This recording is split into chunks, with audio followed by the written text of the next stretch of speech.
नमस्कार, बहुत बहुत स्वागत। ब्रेकिंग विद एजेंडा में मैं आपके साथ पूजा राठौर शर्मा।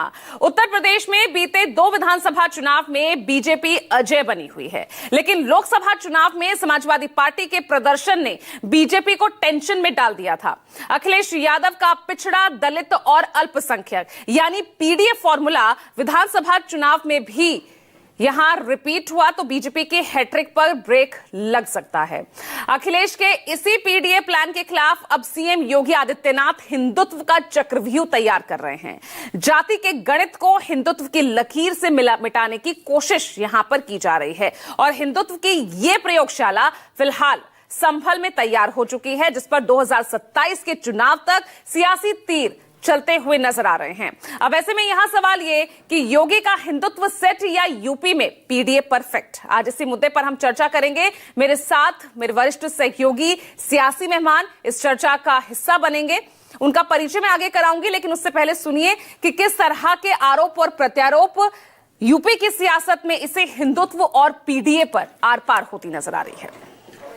हमारे मुख्यमंत्री जी 30 मार्खा हैं। 30 मार्खा में इसलिए कह रहा हूं कि उन्हें 30 से बड़ा प्रेम है। मरे कितने? 30। कारोबार कितना हुआ? 30 करोड़। पूरे प्रदेश को कितना होगा? 30 गुणा 10,000 करोड़। तो ये जो 30 मार्खा वाला हिसाब किताब है, ये हमारे मुख्यमंत्री जी के अलावा और कोई नहीं दे सकता। अभी ये मुस्लिम समाज के प्रति नफरत फैला रहे हैं, आने वाले समय में पीडीए समाज के खिलाफ नफरत फैलाएंगे। पिछड़ा, दलित, आदिवासी, आदि आबादी और तमाम हमारे अल्पसंख्यक भाई ये मन बना चुके हैं कि पीडीए की ताकत को और आगे बढ़ाएंगे। कौन लोग हैं जो बांटने का काम कर रहे हैं? ये वही लोग हैं जिन्होंने अयोध्या में राम मंदिर का विरोध किया। ये वही लोग हैं जो गौ तस्करी में लिप्त थे और गौ हत्यारों को प्रश्रय देकर के उन्हें सत्ता में भागीदारी बनाते थे। ये वही लोग हैं जो बोलते हैं कि भारत कभी विकसित भारत नहीं हो सकता।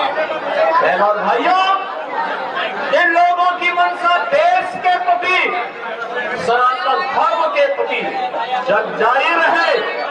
वो पीडीए का गठन का मंत्र भी मैंने ही दिया था, इसलिए उनका पीडीए कई मौकों पर झूठा साबित हो गया।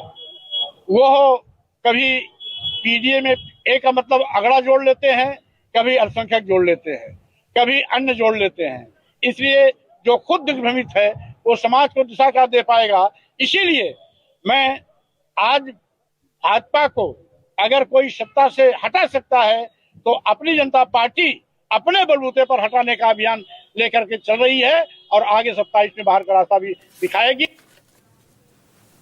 तो चलिए आज चर्चा के लिए जो आज पैनल हमारे साथ जुड़ा हुआ है, सबसे पहले परिचय करा रही हूं। मनीष शुक्ला जी आज बीजेपी से हैं, प्रियंका गुप्ता कांग्रेस से आज चर्चा के लिए जुड़ गई हैं, समाजवादी पार्टी से अशोक यादव आज हमारे साथ मौजूद हैं, आरएलडी से अनिल दुबे हैं और पॉलिटिकल एनालिस्ट प्रोफेसर सतीश प्रकाश भी हमारे साथ चर्चा में जुड़ गए हैं।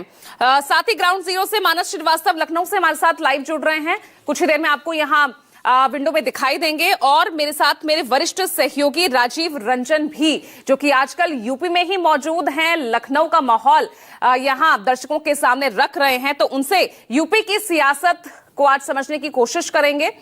और अगर मानस हमारे साथ जुड़ गए पीसीआर तो बताइए।